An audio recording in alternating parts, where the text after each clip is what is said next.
Welcome to the Fire Time Podcast, where it's never hot enough, slow is fast, and the way to win is to make it so stupidly easy to buy from you that there's no excuse not to.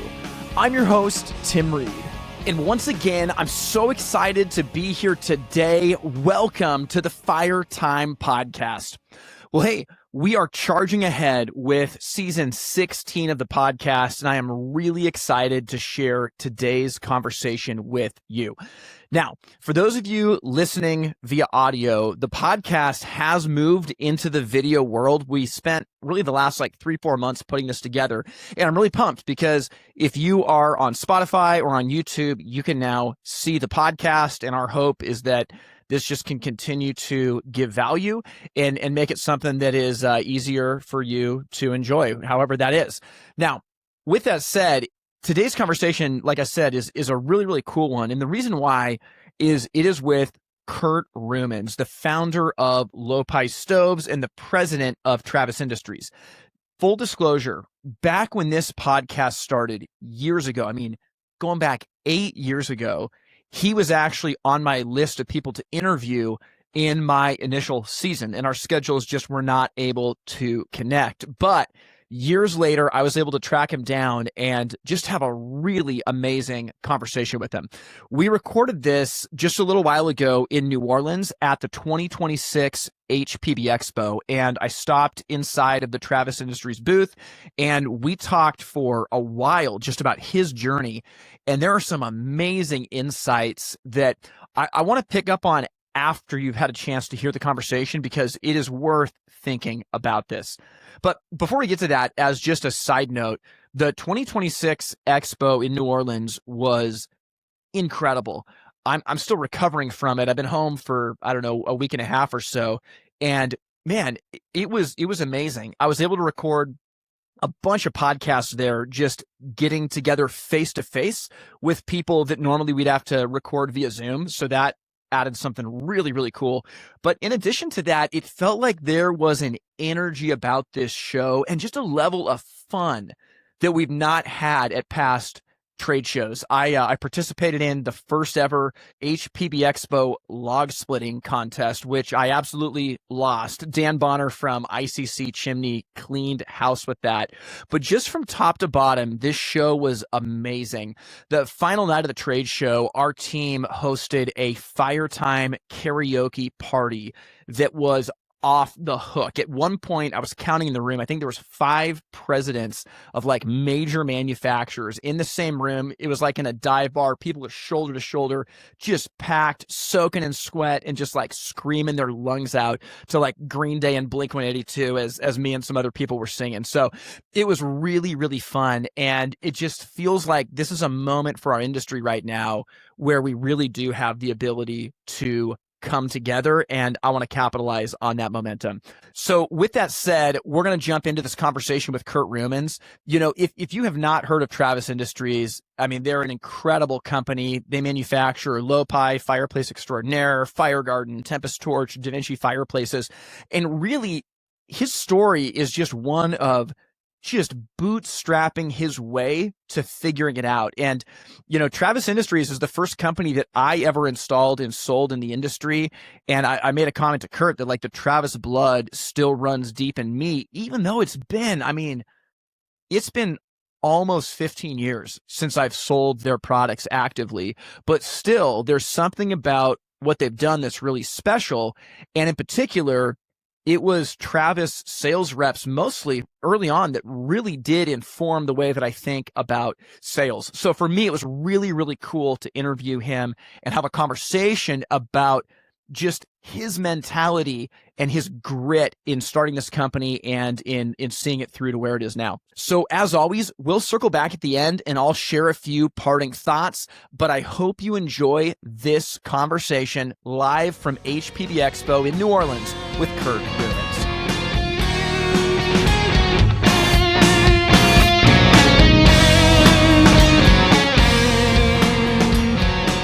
Joining me live from the HPBExpo in New Orleans, Louisiana, is Kurt Rumens, founder of Lopi Stoves and president of Travis Industries for the last 39 years, right? 39 years, yes. That's amazing.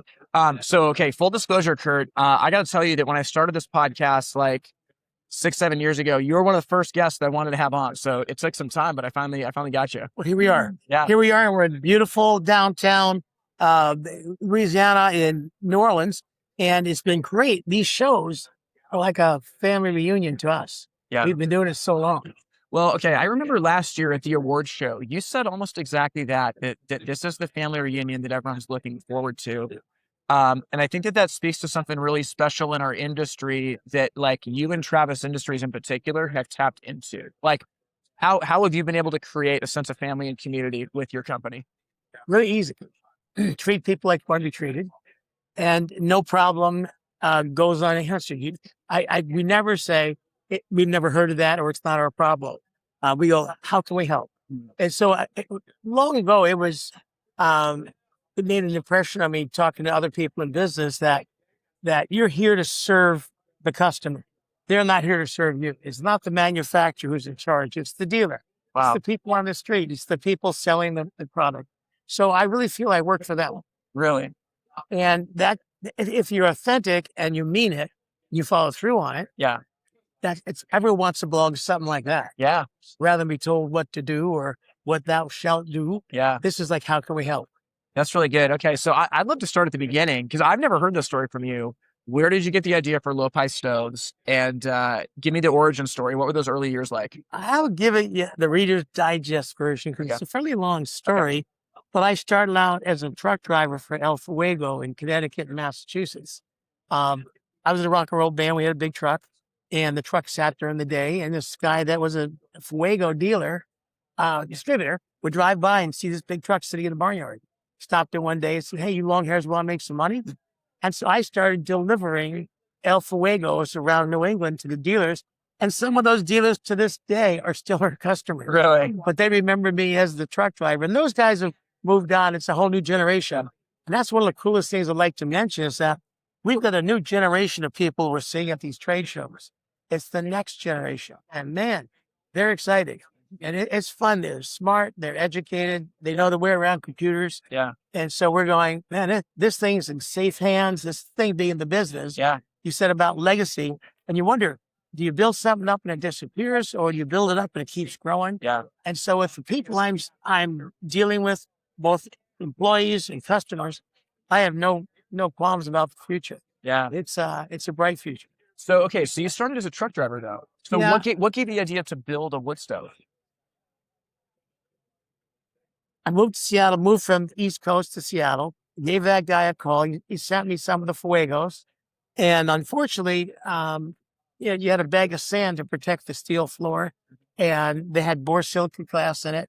And so I had given the guy a list of things to do. After about 6 months of selling these part-time, I was selling stuff to stores in Seattle. Yeah. And I was working construction during the day.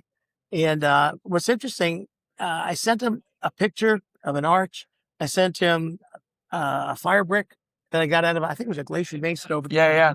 And I said, these are things we need to incorporate in these fireplaces because it's not going to last. It's not lasting. I've already got these things out here 6 months and I'm having to fix them. I'm getting to know my customers too well. Yeah. And so anyway, he sent that stuff back to me and said, no thanks. You're not an engineer. You're not even a draftsman. You're an out of work rock and roll drummer. Yeah. And so I said, well, you got a point there. So I went to a show in Portland, Oregon. And this was in the early 70s. And there was a guy out of New Hampshire. It was the Nashua Stove Company. Okay. And I met them, and they were heavy built like a Fisher or like the Glacier Bay. Yep. They were heavy, thick steel stoves. They didn't have glass doors on them. But nonetheless, they were well-made stoves. And so I started talking to one of the salespeople in the booth, and I told him I was selling the Fuegos. And interestingly enough, he goes, this one, this one, but I think these are the three to start with. So I said, okay, right, you got to check, what do I owe you? He said, well, let's go over and meet the owner. And so I went over and met this owner, the guy that owned the thing, and he said, how old are you? I go, 21. He goes, 21, how many dealers you got? I go, 9. He goes, 9. And he turns to the salesman and goes, hey, this guy's got to grow up. Have him come back when he's got 109 dealers. Wow. That was the moment I'm going, I'm a stove manufacturer. I can't get one guy to listen to me. I can't get another guy to sell to me. Yeah. And so I'm going to figure this out. I'm not a welder.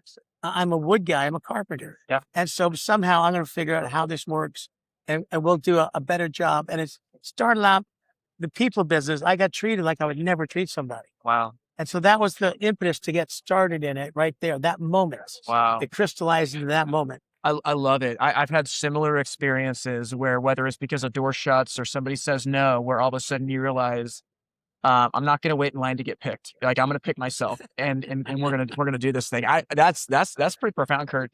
I remember asking you this a number of years ago, maybe 5 or 6 years ago. My background, I sold Travis Industries for my first 10 years in the industry. Right. I feel like the Travis blood still runs pretty deep in me. And I asked you, did you ever see it getting to where it is now? Like I'm just imagining you, rock and roll drummer, you're trying to figure this thing out. Everybody says no, you got to start it yourself. And now you got this massive company. You told me that you always saw it getting pretty big. Always. Really? Always. And I've been fortunate in my life to meet people that did kind of magic stuff. Guys that I knew before they were somebody, and they did rock and roll and they became rock stars. They did skiing. They loved skiing, cross country skiing, and became a silver medalist in the Olympics. Mm-hmm. And so I run into people in my life that were focused. And they had talent, but they stayed focused. They stayed relentless in pursuing their goal. Mm-hmm. And so to me, I've had lots of great examples around me. And so when I look at stuff, I love hearing the stories of how'd you start. Yeah. And you look at it, you go, well, Kirk Newby, AES. Yeah. Oh yeah. Distribution. They used to be a dealer. That's right. And they were his dad, Ben Newby, they had a retail store and Ben had a small distribution company. And through Kirk focusing and getting the right people to join him in that endeavor, he's built a fabulous business. Yeah. So it's fun seeing that story repeated. Yeah. And it really is open to all of us as Americans. Yeah. And that's the thing I like to impress upon young people, that you can be in this country what you want to be. Mm. You can set your mark as high as you want to set it. Yep. Then if it ain't working, don't blame anyone else. Look to yourself and figure out, what are you not doing right? Mm. And I'm saying it's not hard. Yeah. It's not hard. If you're willing to be truthful about it, it's here for us. Wow. So that's my story. I love that. Okay. Someone asked another question again. As you know, in my job, traveling and working with a number of companies, I don't think that there is a company like Travis that has such a rabidly loyal dealer base. And you talked a little bit about how you treat people, but I'd like to hear more. I mean, you guys have really made something special where, like I mentioned, like the Travis blood in me. There's a lot of people like that. Has that been intentional on your part, or has that just been a byproduct of what you've done? No, it's very intentional. I said I've been treated poorly at different times in my life, and I get over it, and I'm going, but you never go back to it. Yeah. So the same is true, the opposite, where if you get treated well, you want more of that. And if people respect you and people give you an opportunity, why wouldn't you stay with it? Yeah. And so it's been something I've surrounded myself with, a certain type of personality, and I didn't even have a name for it. I went to a seminar that our bank put on, a business seminar years ago, and the chairman of Nordstrom at the time said, answered the question, how is it that you have such consistently helpful, positive thinking people, whether it's in Denver or New York City or Southern California or Washington State? How is it you get these wonderful people to work at Nordstrom? He goes, in our interviewing process, we look for people with a servant's heart. I go, what the hell is he talking about? Servant's heart. Yeah. I'm not a servant. What is he talking about? And what he went on to explain is that they really ask questions during the interviewing process. Do you get personal satisfaction out of helping people? And I thought about going, that's what I've been doing all my life. Wow. That's the way I think. And that's the way that's the kind of person I've hired in sales or in manufacturing, just people that like helping people. Yeah. When you come through a plant, you take a plant tour, I'll see guys get off the machines and come over and say, hey, thanks for my job. To a guy that I'm bringing through on a plant tour. Yeah. Yeah. We're a perspective, an architect saying, hey, show me how you make these things. Yeah. And I'll have people stop me for a second saying, hey, thanks for stopping by. Hope it's working out for you, but thank you for my job. Wow. So if you hire the right kind of people and surround yourself with positive people, it just keeps going. Wow. And so that's very intentional. Yeah, that's really good. I've heard a lot of stories too about you back in the gunslinger days, walking into businesses with either a truckload of stoves or trying to get dealers. I mean, back in the 80s, especially. What was your approach to sales when you were an individual guy on the road trying to get people to sell your products? How did you approach sales? Well, everyone can see Travis Industries today that were successful, and so I want to encourage you in this business and in your own endeavors that. First guy I went into and saw, he goes, hey, give me an invoice. I'll buy one. I go, the hell's an invoice? So I started out dead green. And that's the other thing. If you're willing to listen, if you're willing to learn, it doesn't matter how green you are. It doesn't matter how small you are. Yeah. I just did a video and we put it out on social media, but it shows how I started. We did a media little tour and I know small. Okay. I mean, I started with a little 10 by 14 storefront in Ballard, Washington. That was the home of Lopi International. Yeah. It was a word I made up. Yeah. It sounded wolfish. It sounded Indianish. And it just was something we coined. And over the years, people mispronounced it a lot. And I'm going, yeah, we have the Lupis. We have the Lupis. You bet. Right over here. And so we've had fun with it, but we've been realistic about it. What's our role in it, and how can we keep making it better? And that's what keeps driving me. There's people ask me, and you haven't asked this yet, but what's my motivating factor? What pushes me? Yeah. One word. What? Fear. Really? Fear. I fear I haven't done enough. Wow. I go, you know what? Maybe I didn't hit it this time. Maybe it's not the right proportions, or maybe it doesn't feel right. And so I watch when we come to a show like this, I'm watching the body language, I'm watching people's faces. Yeah. And when I see them grab their buddy and go, come here, look at this. Yeah. I'm going, okay. We got it. We got it. Yeah. We got it. And so it's not, I was asked one time by some college students, well, what marketing studies do you do? Or what analysis do you do? I'm going, we kind of talk to people and we listen and we've got good radar and we can read the room really well. And so when we do something, if it's not working, if a project's not working or a program's not working, we don't look for someone else it's their fault or they've done something wrong. We look at what didn't we do? Yeah. What didn't we do enough of? Or how can we make it better? Yeah. So I think that's a very realistic way to keep the thing moving and keep developing personally. Yeah. What can I do better? Yeah. And so it's the fear of I haven't done enough that keeps me up at night. Wow. It's not any particular competitor or particular designer. It's just that I'm going, how did I start Lear Jets? Yeah. So I look around me and I met the family that started Cargill. And Cargill is the world's largest privately owned company. Okay. Wow. And I'm going, these guys, 150 years prior, they were starting a grain company and they were merchants in grain and crop futures. And so they started a lot of things that became a phenomenally large global interest. So I've been fortunate to be around or bump into some of these people or get them to talk to me. Yeah. And that stuff just like, man, puts his pants on one leg at a time, just like me and every other guy in the room.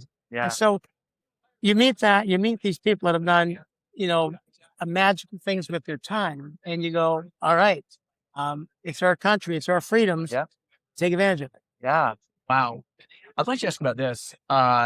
You work so closely with your brother, Kip. And in my journey, 21 years ago, Kip is someone that really mentored and shaped me. I talk about this a lot whenever I teach sales process and things to different businesses around the country. A lot of it comes back to what Kip poured into me early. How did you rope him into it? And what's it been like going on this journey with your brother? My brother has worked for me since he's been 10 and a half years old. We did a concert one time at this arena we rented. I said, okay, you and his cousin Chris, which is one of our reps. I said, you two guys are security. Stand right here at the store. Don't let no one in. Ticket sales are out front. And he was going, okay. And he says, no sooner did you leave than someone opened the door. They go, hey. And they look around. And so Kip goes, all right. So my point is, all Kip's life, we've been involved. He's been involved in my life. Yeah. And I was fortunate to grow up in a big family. And what's interesting now is many of those family members work with me. Yeah. And we got cousins. We've had uncles. We've got nephews. We've got brother-in-laws. We got sister-in-laws. And so it's been, and it's not because they're related. It's because they're really good. Yeah. I'm going, all right, I want that guy working here. He's in the restaurant industry now, but I want him over here because I think he'll be good for my dealers. Yep. I think he has the right nature to help people. Yeah. And so, and then when Travis bought the Lopi company, boy, that was the best thing that ever happened to my business world. Wow. And they didn't just add capital to the business. They added some business discipline and some business know-how that I wasn't good at. And I didn't really thoroughly understand significantly enough. Wow. And so over the years, I've become, I don't know if Travis has become more like me, but I've become more like Travis. Wow. And I've added that skill set to what I do with the creative stuff. And so it's been fun to be part of it. It's fun to say, keep learning. Yeah. And then each month you get this, financial statements and report card. You're going, big boy pants. Yeah. Are you running a fiscally sound business? Are you making good decisions? And if you didn't, how do you adjust it so next month you get a different result? Yeah. But you can do that quickly. You can get results that quickly. It's not, you're not reinventing the wheel every year or every month. Yeah. And you're not stopping and starting erratically. You got a business plan and you work the business plan. Yeah.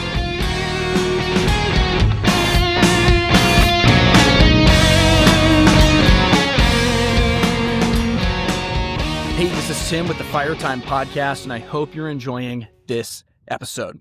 Well, if you're like most fireplace companies right now, there is a struggle when it comes to marketing. And the reality is most companies in our industry have a website that confuses customers out of buying rather than guiding them towards the product that will work for their home and facilitating a way for them to make that purchase. Well, if that's the position that you're in, you have to check out getting your website made by our team at Wi-Fire. Especially in the AI world, it's more important than ever that websites are fast, that they're relevant, and that they have tools to solve customers' problems by showing them exactly what products will work. And that's exactly what these websites do. Our Wi-Fire websites, no joke, have an AI fireplace visualizer where you can literally snap a picture of a wall and any of your fireplaces can be rendered on that wall so your customers can see what they'll really look like. In addition to that, we have an AI chat function that will show your customers a good, better, best offering based on their specific situation and connect them with your team in the showroom or in the home to close the deal. A lot of companies struggle because they don't have the right sales tools, but you don't have to. To get a website that serves customers 24 hours a day, make sure to check out wifire.com.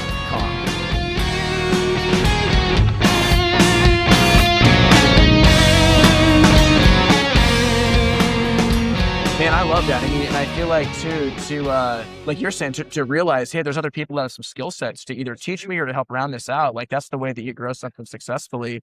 I'm curious, as your kids have come into the business, what's that been like? I get to hug my kids almost every day. And so I've got a son and a daughter that are directly in the business as well. And they're sales reps now, but they've worked everything, the machines in the factory. They've worked in the kitchen in the factory. Yeah. They've worked in customer service. Shelby helped me launch the Da Vinci line. He had done so well in the training and the technical stuff that I go, all right, you're good at talking to people. I got an idea here that we want to launch. I want to put you in charge of it. Yeah. So it's fun if your kids are up for it and if they can chew the leather, so to speak. Yeah. Give them a challenge. Yeah. And so that's the one thing I think as a parent, and you've got children now. Yeah.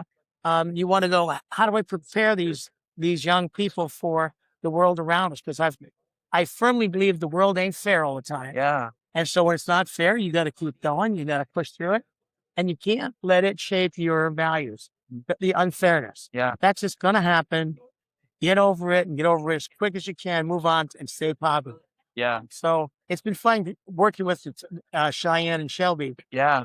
They become rock stars in their own right. And I use that term just to say that, yeah, you're making things happen and people love to see you. And the hugs in this place, it's like, my hugger ain't worn out, but it's getting close. Yeah. It's good. It's real good. That's awesome, man. Yeah. I mean, I've had Cheyenne on the podcast before, and the first time I met her, it was years ago in Salt Lake City at a trade show. I was working for a retailer at the time, and I think she was 18.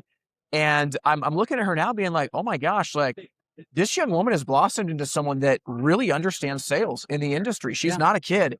And it's got to be cool to see both your kids really bring legitimate value for who they are, not just because they're related to you, right? Oh, absolutely. Absolutely. And, I'm working with the family, the Garson family out of Spokane. They got 6 generations in that industry. Really? In the foundry business, which Travis's grandfather started. Wow. And so it's really interesting. You look at the legacy. That's a legacy. It's generational, and you see the business is still viable and they're growing. Yeah. That's a legacy. Yeah. So I don't think I've got a legacy. I think I've just done a good job doing what I'm doing. And I think it's been, I've been so fortunate to find something that I was really good at. Yeah. And it was rewarding to be part of. You mentioned the word legacy just now, and I'd like to turn there. How important is legacy to you? And how are you thinking about that these days? I don't think about that word at all. Yeah. I just go, stay busy. I fear that I haven't done enough. And that's the thing I want to impart to everybody, is that you can do more. Don't blame the other guy. Take responsibility for it. Yeah. And I think there's so much that can be done. And I think that just keep pushing and never give up. Never let someone else control your dreams. Pursue your dreams. You've done a great job getting independent. Thank you. We tried to hire you years ago, and you go, no, I got the dream. I got this dream.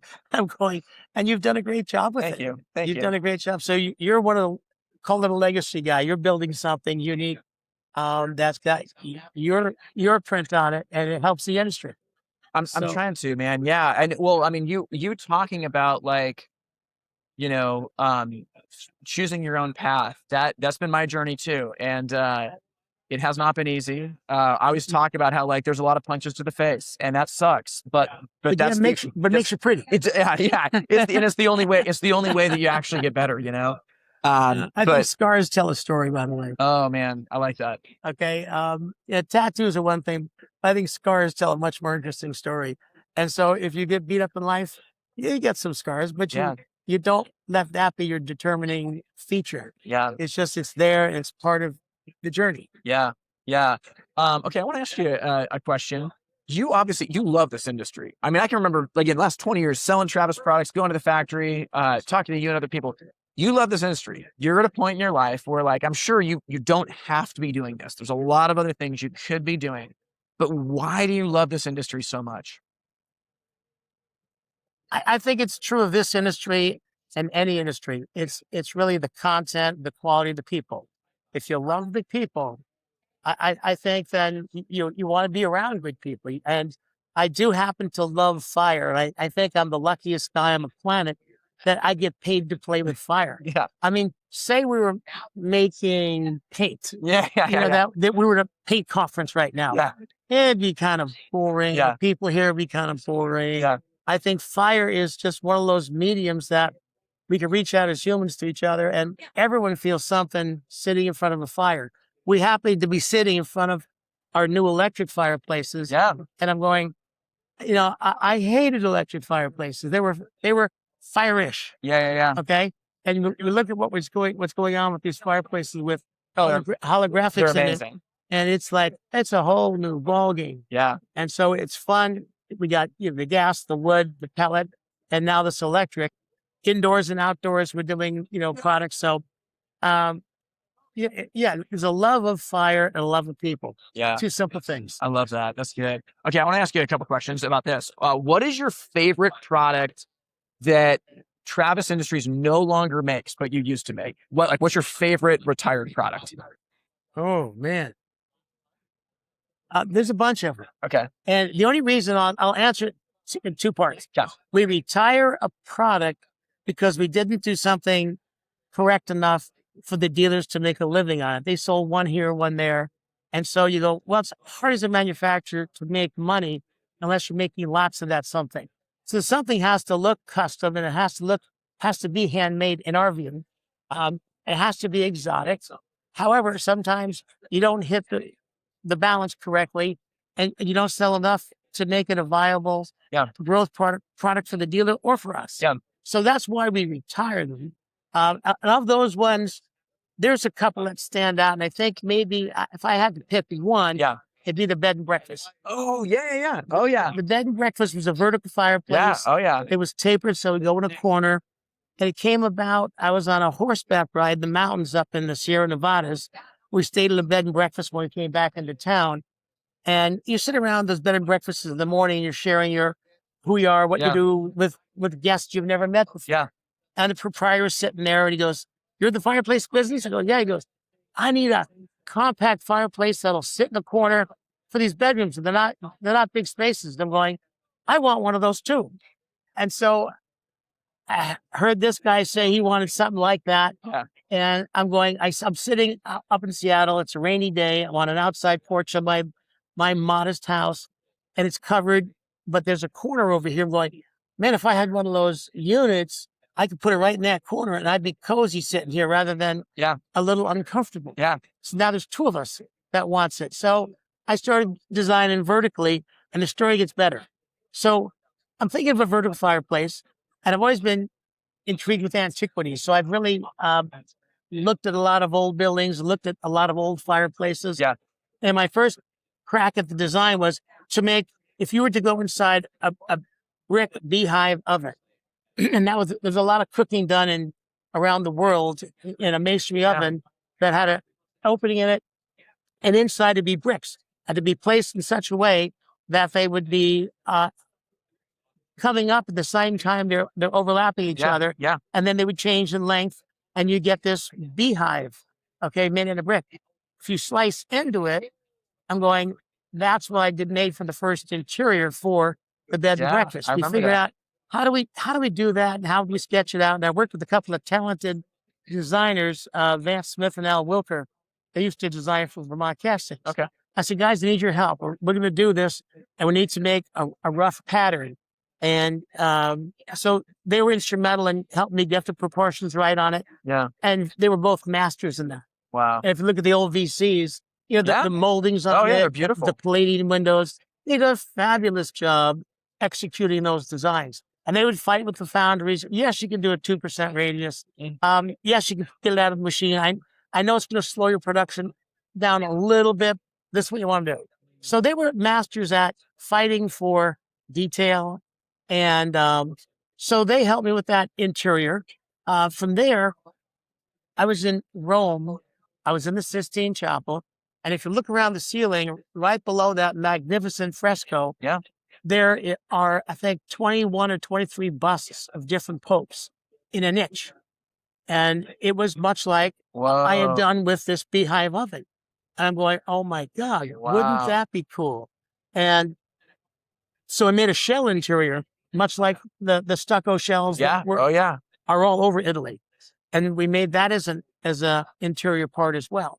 So if you take the world around you as a designer and you look at what's been done, you're going, let's just make this new. Let's just look at, can we borrow this idea and make it interesting enough that people in this century would like it in their house. Yeah. So I got to admit, I've never done an original thing in my life.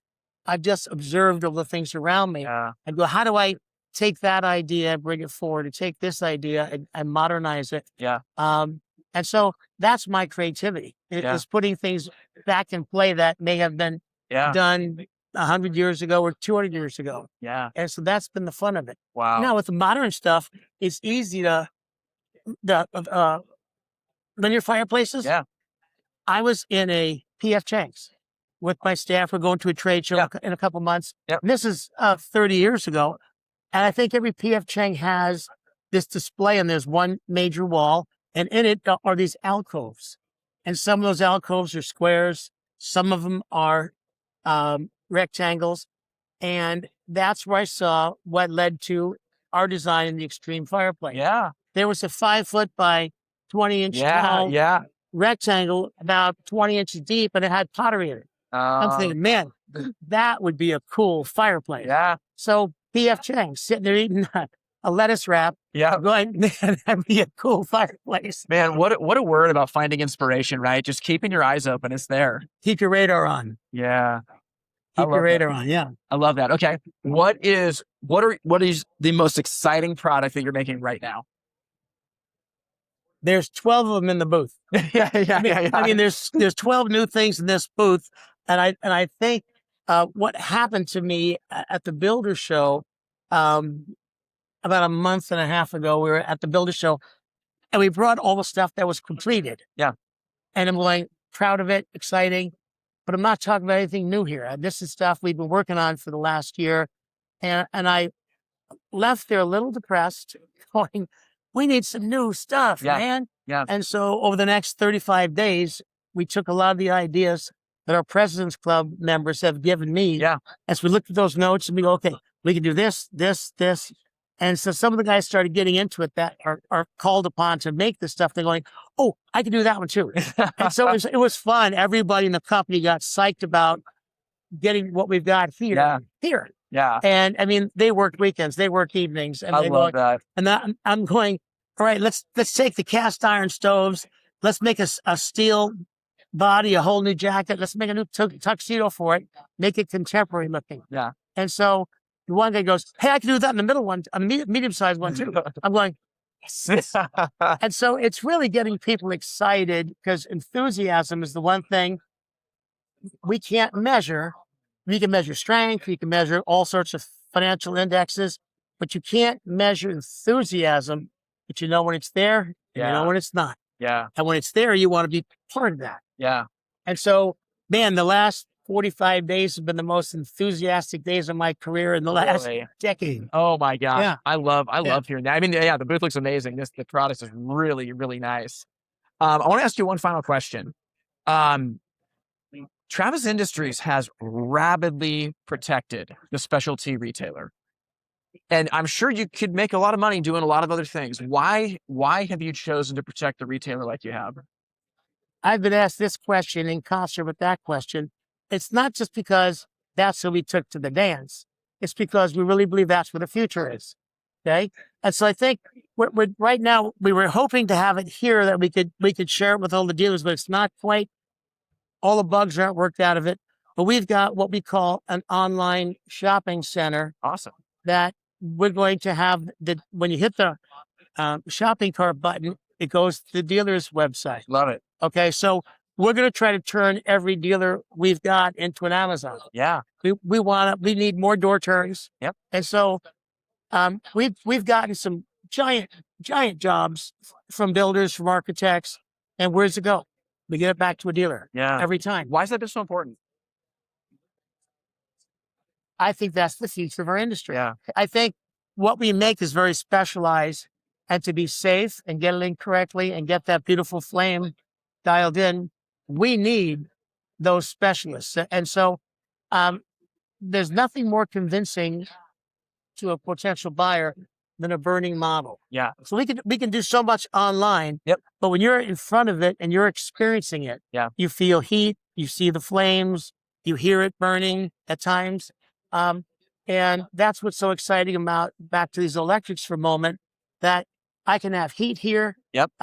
Or which one is the camera? This one here is the focus? Right here. You can have the flame effect. You have glowing logs. You have sparks. You have a little bit of smoke, and you can hear it. Yeah. There's a soundtrack that's synchronized with the spark. Yeah. And so anytime our industry tried having a recording of fire burning or popping without a visual reference, I always look around for a broken water pipe. Yeah. You know, and so the experiencing of these things to me is critical to creating that I gotta have it feeling. Yeah. And so we think the physical store is important, and then we think the specialists in the store are equally critical, from the salesperson, certainly to the installation guys. Yeah. So you have to pick the right one. Yeah. The right model. And you have to, that's done by listening carefully. What are they going to be the happiest with, and what's the size? I love the dealers that go out and visit the home. Yeah. And look at the installation. I think that is So much power in that. There's so much more you can do correctly. And so that's why I don't think we'll ever be an Amazon supplier. And I think the world of Amazon. I think they've got a great business model for a bookseller to what they do today. Yeah. Unbelievable. Yeah. Unbelievable. And so we're going, how do we help the dealers become online sellers? Yeah. And so that's the next rabbit out of the hat. Yeah. I love it. Kurt Rumens, there's so much value here. Man, for anyone listening, there's a lot you can take away. Thanks for joining me today. Thanks for sitting down and taking the time. Absolutely. I know you're a busy guy too. Yeah. So thank you, everybody.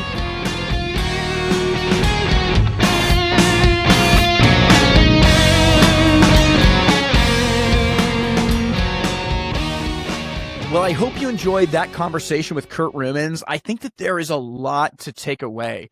Now, I titled this episode, Don't Wait to Get Picked, because if there's one thing that I heard talking to him, it was that message. And this goes back to something that Seth Godin talks about all the time, that in the industrial age that we've been living in for the last 120 years, give or take, there have been gatekeepers at every step, and you had to wait to get picked.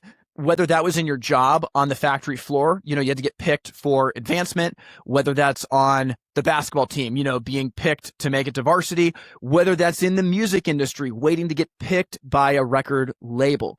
But today's age is a little bit different, where there are less and less gatekeepers. And this reality has always been true, but it's never been more true than it is right now, that you don't have to wait to get picked.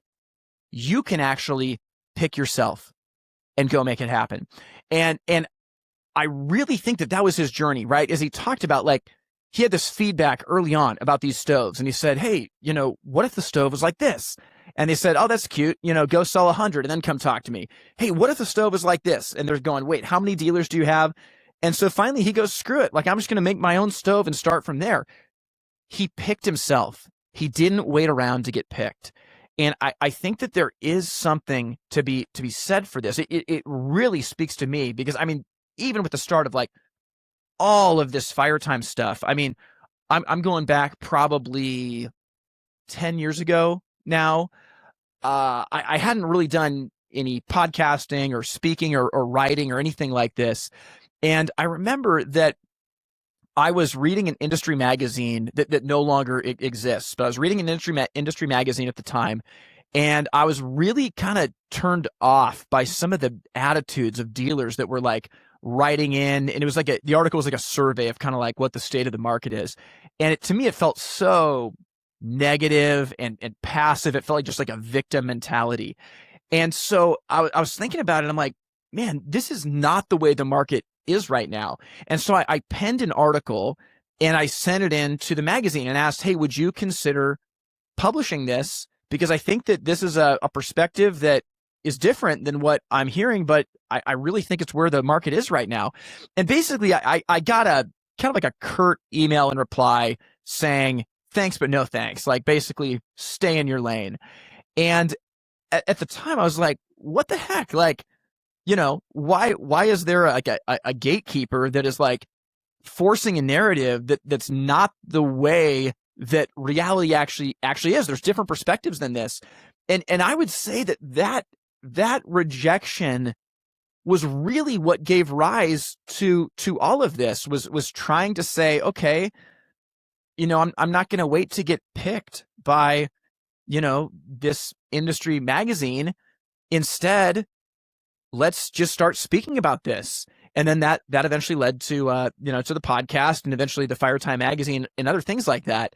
And my point with all of that is simply to say that it's not that you shouldn't have a job where you report to people, or you shouldn't, look for opportunities where there are gatekeepers, but it's that you don't have to settle for the gatekeeper's opinion. You don't have to settle for the gatekeeper's opinion. You can decide to pick yourself. And I love what Kurt said is that, we have a society right now where we can do that. And it's not easy and it's not fair, but there is a chance and there is an opportunity for your voice to be heard. And that is worth taking advantage of. It really is. And that's actually been one of the things, again, like through all of the Firetime media stuff that we're doing right now, is trying to elevate voices of leaders in our industry, because a rising tide lifts all boats, and we desperately need a rising tide. So I really appreciated that in the conversation with Kurt, the idea of don't wait to get picked. That is right in line with what Seth Godin says. And again, it's like, hey, the industry magazine doesn't pick you. All right, like go start a podcast or go start a digital magazine, whatever it is. The point is to bet on yourself. And that needs to be done carefully. It's very, very easy to go off the deep end in arrogance. I'm prone to that. I got to be so careful. But there's a difference between being arrogant and betting on yourself, right? You can bet on yourself and say, no, this idea is legitimate. This really could help people. And I'm not going to wait to get picked to do it. And I think that's the difference of how you know whether something that you're dreaming about is selfish and foolish, or whether it's wise, is simply saying, am I doing this to help people? If, again, another Seth Godin analogy, but if you're at a pool and the lifeguard's gone and someone falls into the pool, if you know how to swim, you're a lifeguard. You don't have to wait to get picked to be a lifeguard. You can jump in and you can help someone. And that's the idea, is that don't wait for a gatekeeper to say yes to put into action something that will make a difference. That's the point of all of it. So again, really, really cool conversation.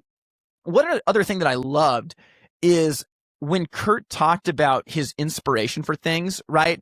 Talking about being at that bed and breakfast, and the comment from the owner about like, oh, I wish we had a fireplace that did this. And that gave rise to the bed and breakfast fireplace, which again, I was a Travis dealer and installer for years. Like that was a staple product for a long, long time. Also, him talking about being in Italy and, being in these beautiful cathedrals and chapels and looking at the architecture. This reminds me of, it's actually one of the core values of our company, Wi-Fi. I've got it sitting like right over here on my wall. One of our core values is seek innovation wherever you can find it. And I think it's very easy to be either like lazy or conceited with this. Conceited sometimes with not invented here syndrome. Unfortunately, there's a lot of companies and a lot of people that suffer from not invented here syndrome, where if it's not your idea, if you didn't come up with it, it's not something that we should take a look at. That would be on the conceited side, right?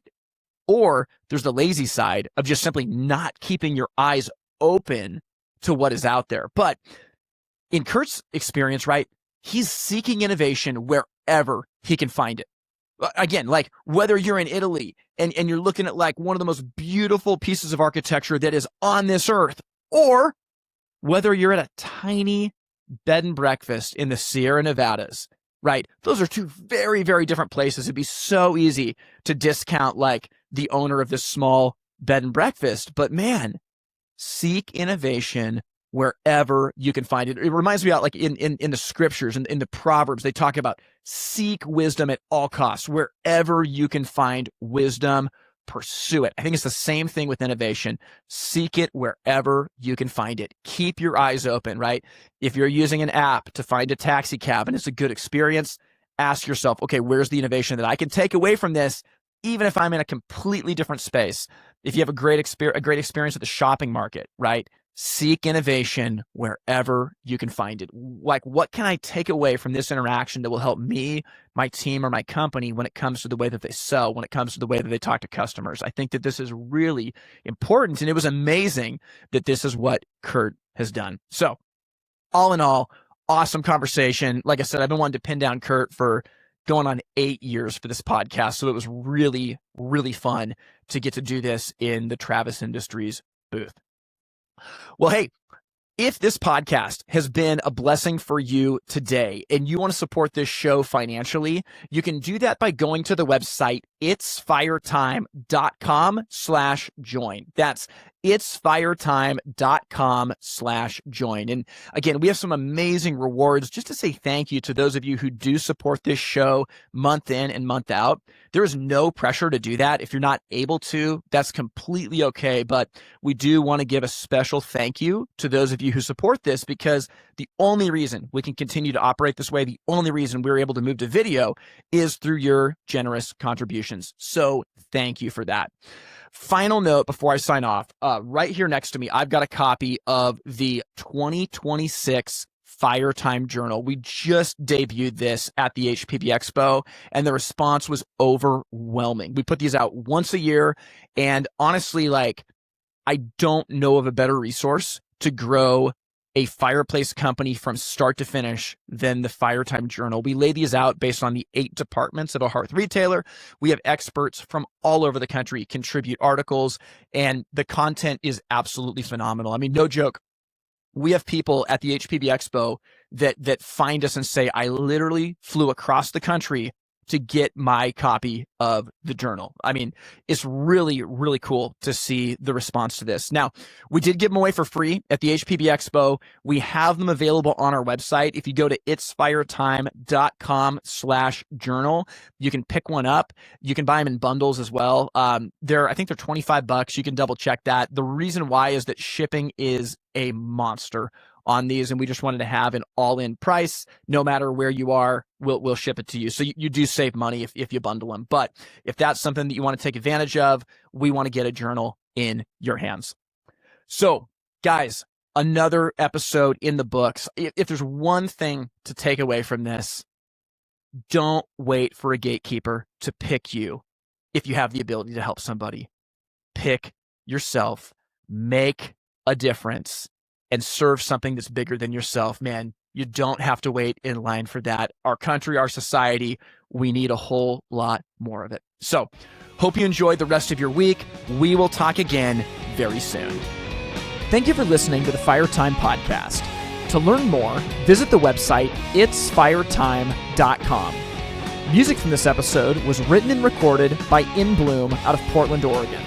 We thank you for listening to the Firetime Podcast, where it's never hot enough, slow is fast, and the way to win is to make it so stupidly easy to buy from you that there's no excuse not to. We'll see you next time. All into